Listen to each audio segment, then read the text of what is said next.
Hey, hi. I'm excited. Today's going to be really, you'll feel like it's off the beaten path of what I've been talking about, but no, I'm connecting the dots for you here. This is interesting. I know everybody has heard of the law of attraction, right? And what does it really mean? Many people saw The Secret, and I shared with you that, I saw it, this is years ago, and got to meet John Assaraf and actually be at his home and have a meal with his beautiful wife and some other friends, and the home that he talked about that he attracted into his home, attracted into his life. And he has since moved. So he's in a smaller home. He and Maria are in a smaller home now. And I also attracted a house in my life that I absolutely loved. But that's another story. I don't know if I'll share that today. Maybe. But did you know that the law of attraction is only one law out of 11? It's true. It's really true. And hey, Sherry. So today I'm going to be sharing all about that. About 4 or 5 years ago, I took a course on that. I learned a lot. And I was pulling out my notes, I was looking at them going, this is so good. This is such a good thing to understand about these other laws and about personal growth and about spiritual awareness and growth and about thinking and our thoughts. It's all connected. And as you know so far, everything I've shared with the different topics, they're all connected. They all go hand in hand with our emotional intelligence and the inner child and things that might have been traumatized as children, and how do we function as a human being, first of all, and then how do we function after that if there's trauma in our lives. The social intelligence, how we develop certain patterns in our life. For me, it was codependency. For others, it could be an addiction occurred because they were just trying to numb the pain. Anyway, all of this is connected. And so when I was going through these notes of the 11 laws, I thought, this is perfect. And I learned it, again, from Bob Proctor, but he learned it from Raymond Holloway, who was an expert in this field and studied years. I mean, what I'm going to share with you is just the tip of the iceberg. So there are, you can, if it interests you to know about these other laws and understand them, then yeah, there's a lot of different books you can look up. But Working with the Law is the name of the book by Raymond Holloway that Bob was talking and referring to a lot about in this lecture that I was a part of. And so I'm just going to share, I'm going to go down the list, and then I'll take time just to kind of dissect each one. And if we go into Monday, then we'll go into Monday. But hopefully I can finish it today, because I have another topic I can't wait to get to, because I'm so excited. It's like creativity, how excited I am about creativity. What is life if we didn't have the creative process, right? I wouldn't want to be here. So I love the creative arts, and everything is created. Everything you touch, feel, sit on. I love that. I love that aspect of life and understanding it. But I'm going to read the 11 laws here. The first one is the law of thought and thinking. The second is law of supply. The third is the law of attraction, which many know about. The fourth is the law of receiving, as give and it will come back. 5, the law of increase. 6, the law of compensation. 7, the law of non-resistance. That's a good one. Boy, we all need to practice that one. 8, the law of forgiveness. 9, the law of sacrifice. 10, the law of obedience. And 11, the law of success. So let's get into it. Thought, the law of thought and thinking. I'm going to put my glasses on and off, so I'm sorry about the glare, but I have to read these and I can't see if I don't have my glasses on. So I had talked about thought somewhat. I don't think I went into great detail, and I might do that because it's so important. We did talk about living by default, right? And how most of us live by default until we begin to wake up, and pain is our teacher in life, and then we begin to make changes, and our mind really gets activated, and there's choices we make, and we think through processes of problems. We don't just react to them or react to people. We begin to respond and use the thought process. So thinking is a process, and at times it can be, it can, you have to take time to think through things. You have to really understand and have an intelligence of an analytical mind at times. So we have to understand the power of our thinking. Many people think they think, and some people think they kind of think, and others are too afraid to think seriously, if it to be put to the test, because it involves recall, it involves accumulative knowledge of things, and an analytical type mind. All these things we should be developing over the years in our life, especially in school, and helping children learn to think instead of just remembering. It's like Bob Proctor said, you get a report card and all that shows is where the person's mind was 3 weeks ago. Doesn't really mean anything. Yes, let's learn. It's important to learn. But as far as real life learning, it's unfortunate it's not done until you're in university, right? And that's when you begin to really think. And a lot of people wake up when they go off to college because they're seeing the world in a whole new way. They're out of their own town. They're out of that paradigm of how you should think and should feel and how you should vote, and all the traditions that they held, because thinking that was the right thing to do, or you would be kicked out of the family or the clan or the community or the tribe, whatever. So thinking really is a beautiful risk in life, and learning how to think properly. So that first law is so important. And let me dig out a few things here if I can, because that as we think is what we attract in life. What you thought about yesterday or even last week is what's happening now today for you and for me. So, and sometimes that's excellent. Sometimes it's just good stuff. It's a routine. We like it. It's comfortable. And, there's some things in life that are okay. But the part that will trip us up is the thought process, which comes from the subconscious, which is an automatic thing that we have, 40,000 thoughts bubble up in our heads every day. Depending on which paradigm they're coming from, they're not going to be great necessarily. Maybe they are. Maybe we've been able to train ourselves to think differently. So, because thoughts really are things, they become things, and we can actually choose our thoughts if we think about it. Seriously, I know it sounds kind of redundant, but we can choose our thoughts. We really, really can. We can be, and I've talked about that. Remember, I said changing your state. If you feel kind of low, if you feel like something, you're just going to be on a head trip of, I'm no good today, I can't do it, I'm not good enough. And many times we don't sit there and tell ourselves that. It's the feeling. The feeling hits us. And then we begin to think about it, right? And then we begin to get down on ourselves. But we can choose to change that thought. And I'm not saying it's always easy, because when the emotions, the feelings are really strong, we tend to believe what we're feeling.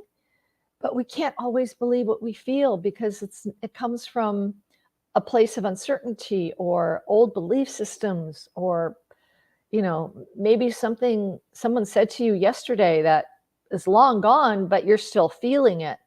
So we have a choice to how we feel.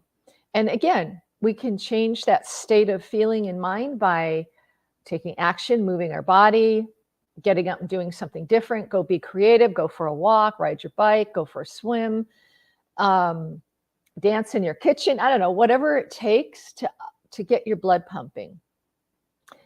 And there are just even movements we can do of just if we're maybe unfortunately can't get out, or we have limited space.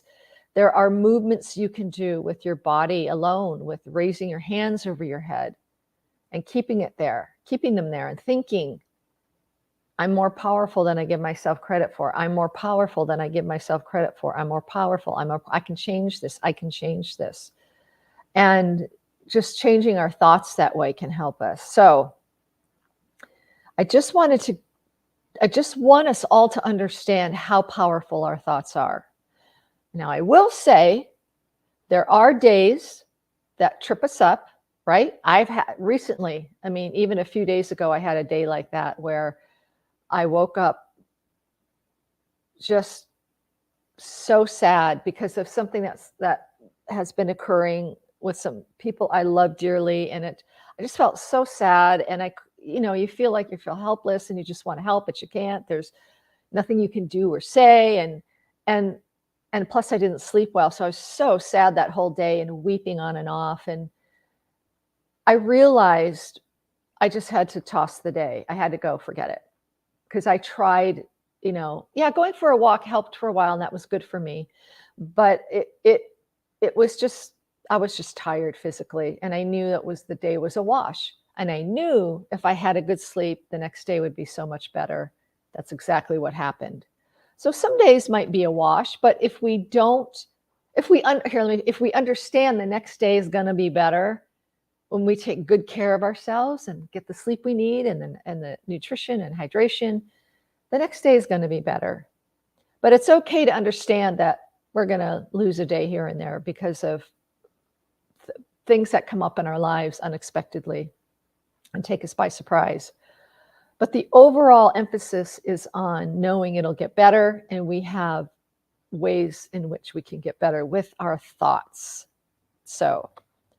And there's so much more to that too. I'm really just grazing the surface here. You can look up more about thinking and the process of thinking and thought. And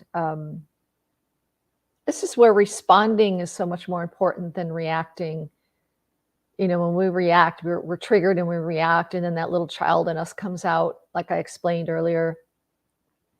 If we can pull back and start thinking and responding and having a little more control over our emotions in that moment, it takes thinking to do that. It takes like a thought process to go, okay, this is telling yourself, okay, this is really bugging me, but I'm going to take a deep breath.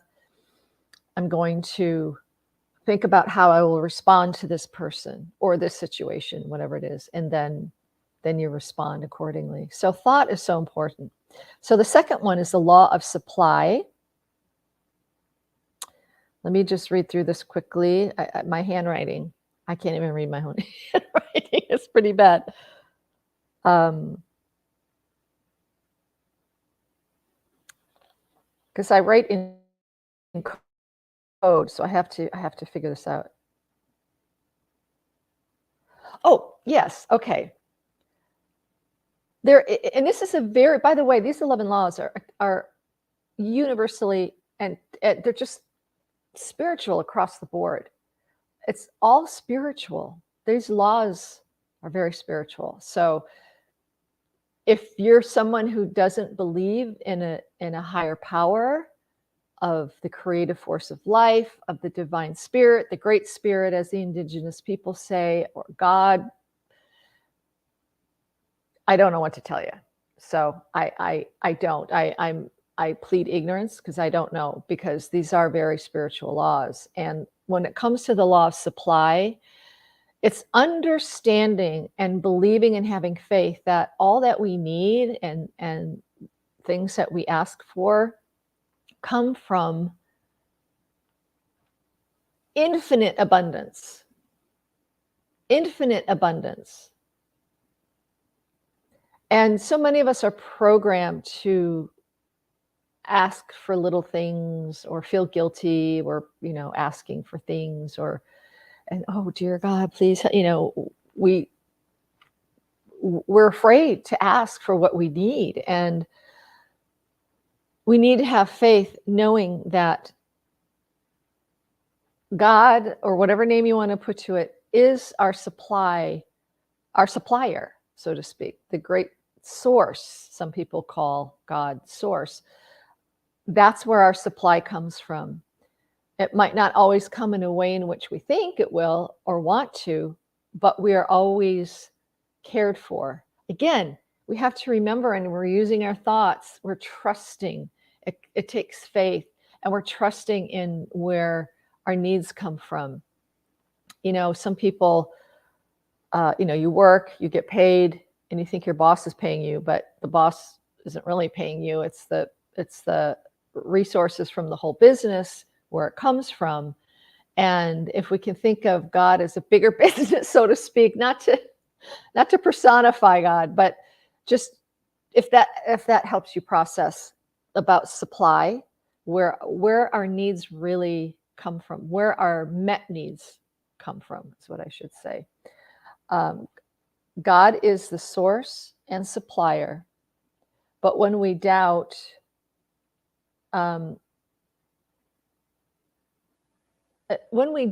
that's when we look to our situations.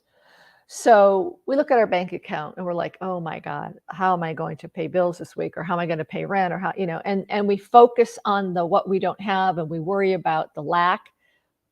More lack will be given. More lack will be on our mind. We need to step out of that and learn how to trust and understand that with that trust, being aware of opportunities that may come our way out of the blue that can help us out. Maybe even just a job, a resource. You're looking and looking and you're thinking, I'll never get a job. No one's going to hire me. And so we have this negativity going on instead of having, I'm going to keep doing this. I know it's out there. It's going to be there. It's going to be the best job. I'm going to be placed in the right place. And have a better attitude about it. I think I mentioned this before, where a lot goes on around us that we'll never see because it's invisible. We don't see what's going on behind the scenes, so to speak, on our benefits, on our behalf. So that's the law of supply, to keep reminding ourselves who's really supplying our needs and helping us. Let's see. Okay, so I did go over that. This is where you hear the term vibration and energy, come into play about lifting our vibration and having energy. That will automatically happen when our mind is in a good place. And what can do that more than gratitude, taking time for gratitude, being in a peaceful place, even taking 5-10 minutes out of your day to sit quietly, just breathing and just thinking the best things you can think of. Knowing you'll go back and you can worry if you want again, which we're trying to avoid, but it does happen in our lives, and that is reality. But we can learn to take time to up-level ourselves, up-level our vibration and our energy in life. And even, did you know that even just sitting, even if you don't feel like smiling, but you smile, it engages the muscles that engage that part of the brain, knowing oh, she's happy. Oh, something good's going to happen. It can change your state even a little bit, just to smile for no reason. It's really cool. A lot of science behind that. I won't go into it. Okay, so the law of attraction is the third one.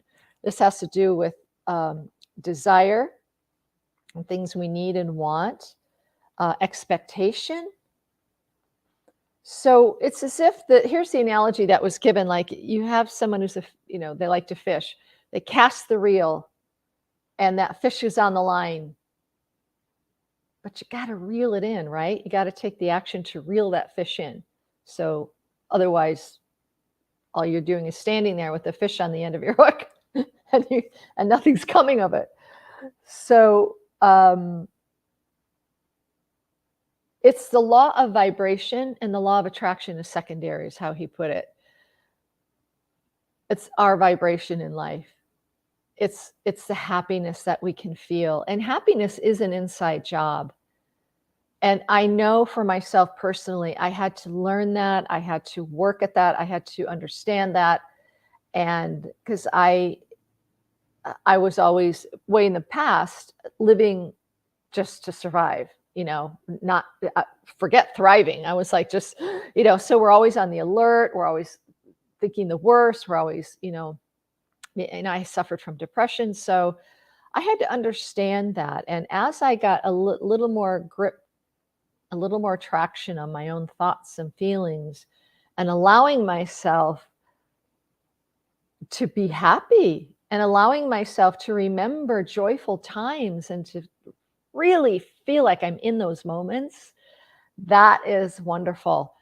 And that's what we need to do with the law of attractions, with our thoughts, with our vibration, is to feel we already have it. What would it feel like if you already got that new position, or you got that amazing raise, or you whatever it is that you're thinking that you would like to have in your life, that dream job, or the goal, or the house, or maybe a car, or maybe that relationship. It's like, what would that feel like? And live in that moment, live in those moments. Just pretend. It's like, do it. Now, I remember years ago, I went to a conference, and what they had us do, literally, this was so cool. They had us, and they forewarned us before we got there. We're going to spend one day as if you already achieved what you wanted to achieve. Bring the clothes that you would wear. You're going to have the attitude. You're going to have the thoughts. You're going to have the speech. You are going to be you 5 years from now when you reach your goal. And that was so cool. I can't even tell you how cool that was. You feel awkward at first. You feel kind of silly, but when dinner came, this is when usually during a conference, you go off and have dinner by yourself. But that evening, we all got together for dinner, and we were all dressed how we thought. We were talking about our accomplishments and asking each other, oh, how did you do that? And that's amazing. And good for you. And congratulations. And one gentleman that was there, his goal was to be president of his country in Africa. And and we all played along, and we cheered him on. We saw the election, and we were like, you won, and believe it or not, I think he did. I do. If I remember correctly, I think it was about 5 years after that, he did win.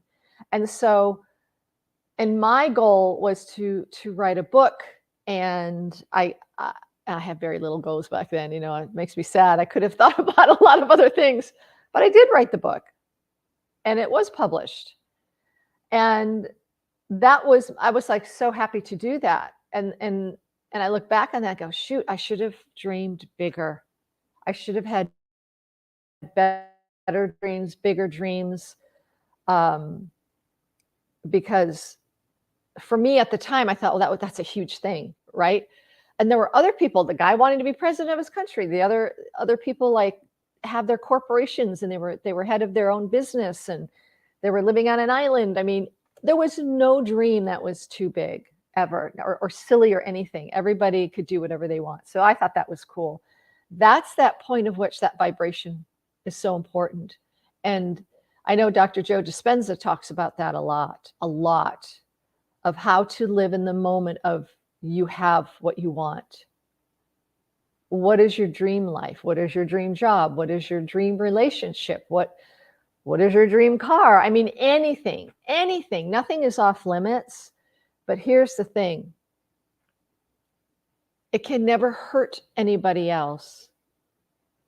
That's part of the law, is not to cause harm or hurt anybody else in your dream. So you can't steal something or take something away or steal someone else's idea and make it your own. That's not it at all. It's within you. And that's the cool thing. That's the cool thing. Okay, let me see what else here. And even the things we want to change about ourselves is important too. We can think it could be our own health. It's taking steps to improve our own health. We want to eat better. Maybe we want to add more water in our day. We want to love exercise. You know, I'm not one that loves exercise. But what I've learned to do is find what I do like to do, and then have a passion about that and get out and run. I used to run, and then I hurt my knees. Now I'm trying to, and they're fixed now, hopefully, and then try to get back to jogging again. I really enjoyed that when I did it. Lift weights. I used to lift weights. I can't do that much anymore, but I can still, I can do a lot lower weight, and I can do that. So it's really feeling that for yourself. I love this stuff. I love doing this. Okay, let me see what I got here. I'm sorry, I'm not that organized this morning because I thought of this last night, that I thought this would be a great topic. The law of receiving is next. Is that right? Yep, the law of receiving. This is good. This is, in a nutshell, it's based on what we give out. What we give, we get back. And how we give is important. Our mindset, our attitude, because really it's kind of a two-edged sword in a way, because it's like not to have the attitude that we give to get, but just trusting that as we give, it will be brought back to us. And again, timing might not be the same as what we think, or the way in which it comes back necessarily, but the goodness that we give out will come back to us. And that could even be, again, a smile to a stranger. It could be money to an organization or charity that we're really, really passionate about. You know, maybe helping starving children, or helping cure a certain disease, or whatever it is, to be happy and excited about giving. Because before receiving, we need to create a space for it. So this is the other thing about clutter in our house, physical clutter. You know, our surroundings are real important. We need to make space for the good to come in. We need to make space for, even some dating sites talk about, you know, you want to call in a relationship. You want to have a partner. You want to have a spouse.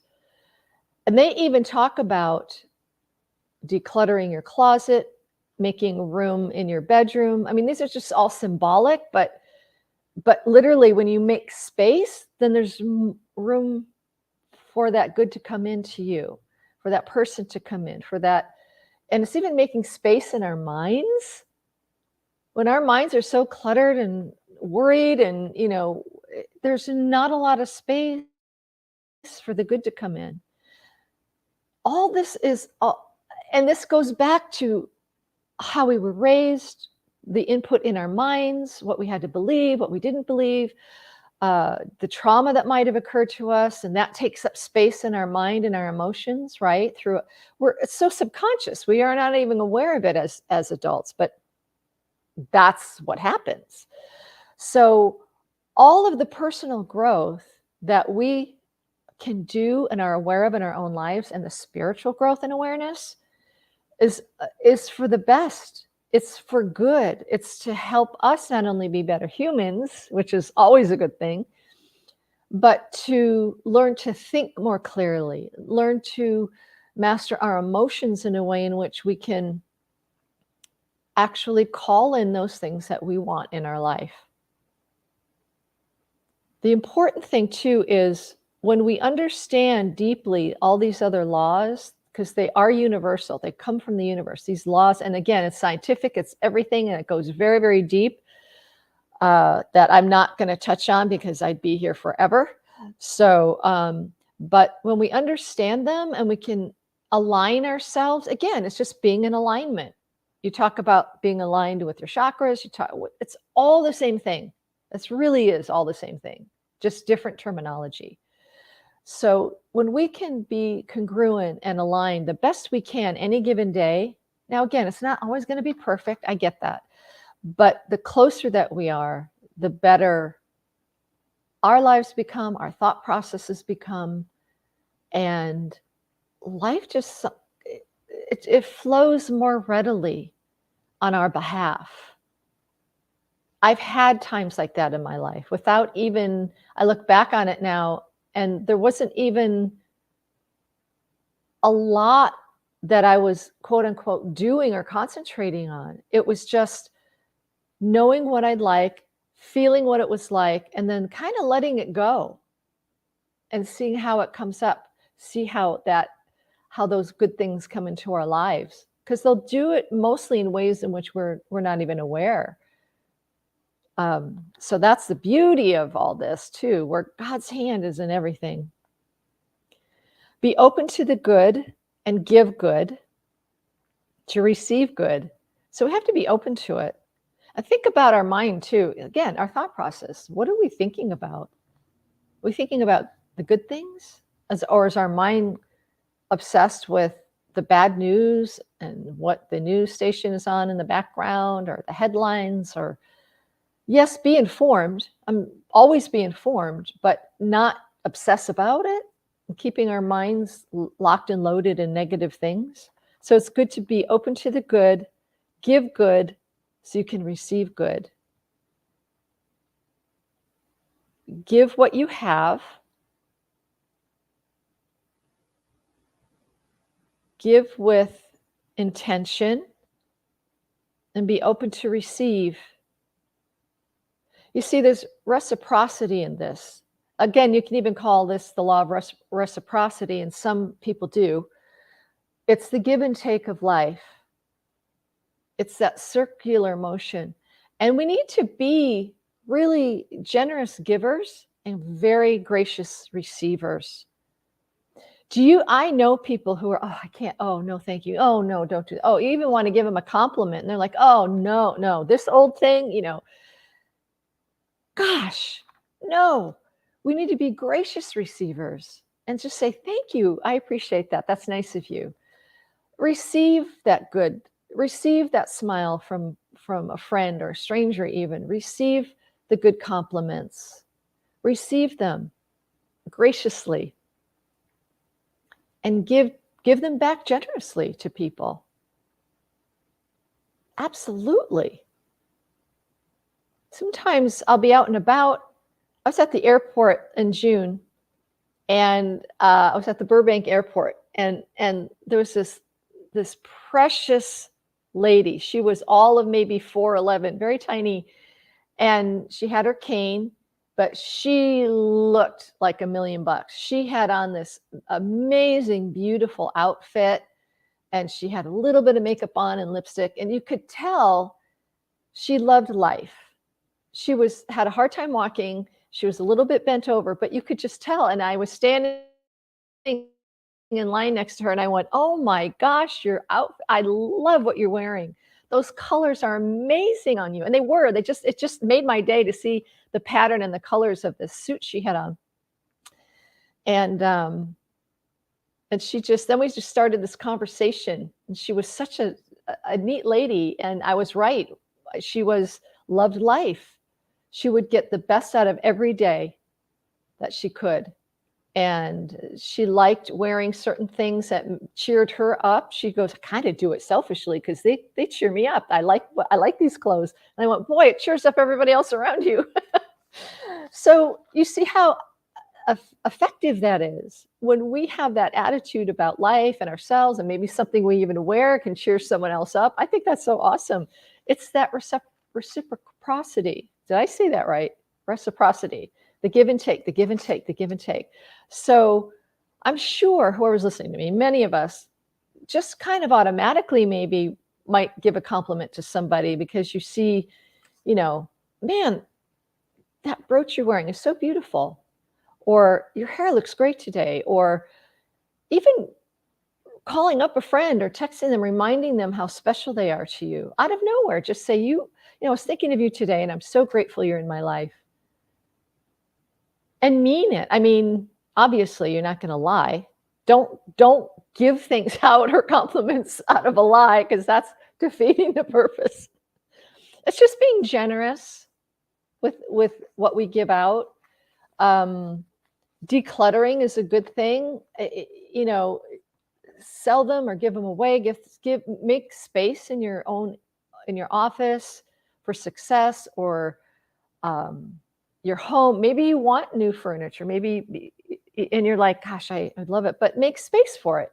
Rearrange your room that you have, where you're decluttering some things, putting magazines, giving them away, or whatever you have that you can declutter and make space. It's a mental thing. That's also a spiritual aspect of it. So yeah, I'm going to move on. Okay, the law of increase. Now, Bob Proctor wrote a book called The Science of Getting Rich. And he mentions it here, and he talks about it's about more love and energy, creating more health, more income, and it's working with the law. Again, he mentions Raymond Holloway in this. And the law of increase, actually, the underlying part of it comes from gratitude and praising and appreciation. It's about understanding the spiritual abundance that is out there. There's no limit. It's not like you get a little piece of the pie, you get a little piece of the pie. When we can imagine the abundance that the universe holds in ways we can't even imagine. I mean, just more than we can imagine. And yet, I know in my life, I've limited myself. Oh, I don't deserve that, or who am I to think that? All those old thoughts, right? And going through this again last night, I got so excited and went, oh, I forgot some of this stuff. And this is so good. This is so good to remember. Don't limit yourself. We limit ourselves way too much. We limit our dreams. We limit what we think we can have. We limit what we think we can do. We have to stop limiting ourselves, because the power that's within us is enormous. But so few of us are connected with that. Now, I know even in my the courses and classes I've been taking in mediumship and understanding that spiritual aspect of us. Remember, I kept saying that we are DNA. We are spiritual DNA. We have that within us. And that power is endless and beautiful and remarkable. But our minds that trap us into our old selves, the old default mode, and the ways in which, we were brought up and all that other stuff we've talked about a million times, gets trapped within us. And it takes practice, it takes effort. Maybe journaling helps if you're someone who really likes to write out your thoughts and feelings. But we have to imagine that we are, not just imagine, but we have to get to the point and believe that we are bigger than we think we are. Our power within us is incredible. The potential within us is incredible. And all of us come here with certain talents and abilities and passions that are there for a reason. And yet we don't take time to think about them much, because we think, who am I? I can't do that. Oh, so-and-so is already doing that and they're successful. I can't match myself with them. And they're, I've done that too. But guess what? You're an amazing human being. And you're a miracle on this planet. And because of that, you truly matter. And where you matter is where you are shining the most. Your potential, your talents, your abilities, the way you do life, the way you talk, the way you relate to others is going to be different than so-and-so down the street. I don't care how successful they are. There will be people that can't relate to that person, but they can relate to you. So we have to remember not to put ourselves down and not compare ourselves. Remember, never compare our worst with anyone else's best. We tend to do that, but just know, even if you affect 10 people, and those 10 people affect 10 people, and those 10 people affect another 10. I mean, we have such a rippling effect in this universe if we allow it and if we want that to happen. And that's the beauty of it. It doesn't mean we're all going to be multimillionaires and have yachts and all that. No, not necessarily at all. I'm sorry, I've got there we go. Sorry, I had a piece of hair in my nose. It kept tickling me. So it could, maybe you wind up that way. Maybe you'll wind up even just financially stable and sustainable, which is wonderful. A lot of people just wish for that, right? And a little bit more in their accounts. So it doesn't mean, being a millionaire necessarily. That's not what this is about, really. The law of all these laws. It's being the best that you can be, bringing into your life the desires and passions, talents and abilities to improve them. And we're going to talk about that in a minute, but just be the best that you are. Accept that you have talents and abilities. Work on them. Enjoy them. That's the other thing. It's all about really bringing joy into your life and happiness. If you want to increase, Bob said, is praise what you have appreciation for what you have, and have gratitude. When we do this, when we are praising and giving gratitude, he used the word praise specifically, to praise what we have. And to me, that even feels bigger than gratitude, but to praise and have appreciation for all that we have around us, and allowing and making room for what's to come. We can't live in a headspace of, oh, I wish I had that. I wish I could do that. I wish and again, you're going to bring in constant wishing instead of receiving. So love what you have, praise what you have, people, places, and things, and appreciate them, where they came from and what they do, pardon me, how they serve you. It's awesome when we can do that, have that mindset of gratitude.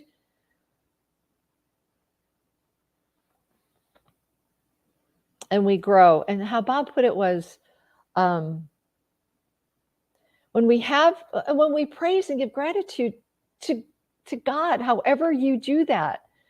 And I'm not a religious person. I think of myself as a spiritual person and always wanting to grow spiritually and understand things on a spiritual level as well. And that's giving praise to God. Praise God, praise the supplier, praise the universe, praise whatever word you want. There is really no human words that we can put to or describe. I can't even put words to it. The creative force of life, the great spirit, the divine creator, God, whatever. But to spend time praising and thanking and being grateful for how much we've been blessed in this life, because we have. And it depends, and we have to keep our minds clear and give space to what's to come. And it's the goodness that we can give out, and the goodness comes back to us.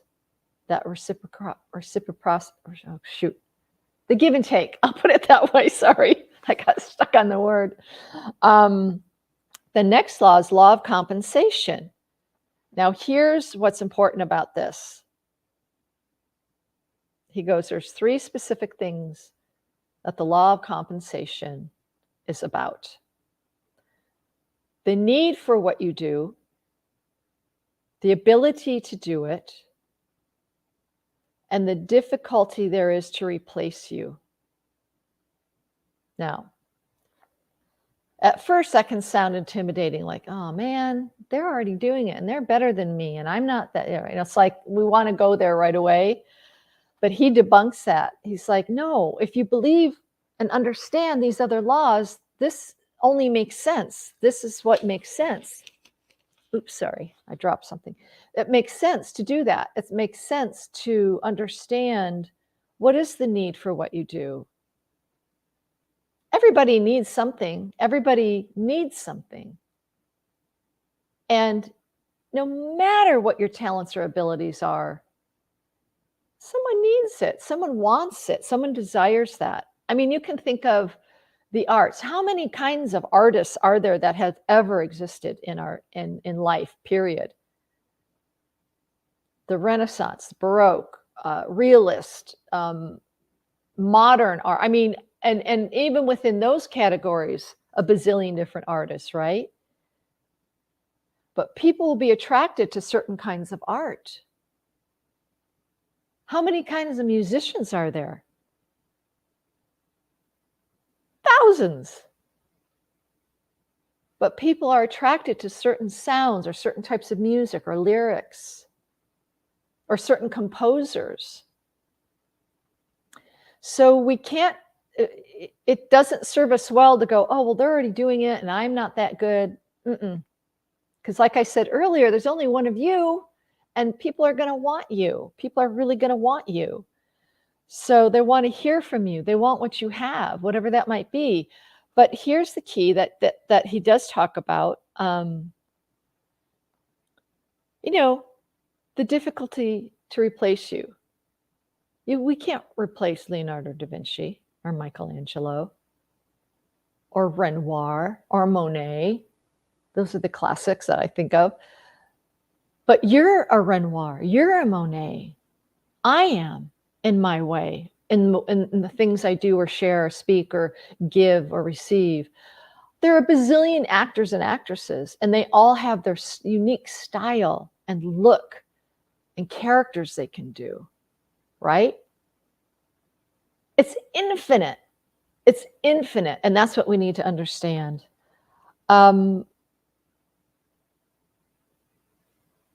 And this is where he says, he goes, tap into the infinite source of life to help you improve where you need to improve. That's why a lot of people go on to, someone might want to be a surgeon with their whole heart and soul, and they're probably really, really, really good at it because of the way they think and the way they analyze, and they can retain knowledge in a certain way. But unless they learn the skill, they're not going to be a surgeon. They can think it all they want. So they have to go to school and medical school and then go into surgery and learn that. So there are skills we need to develop.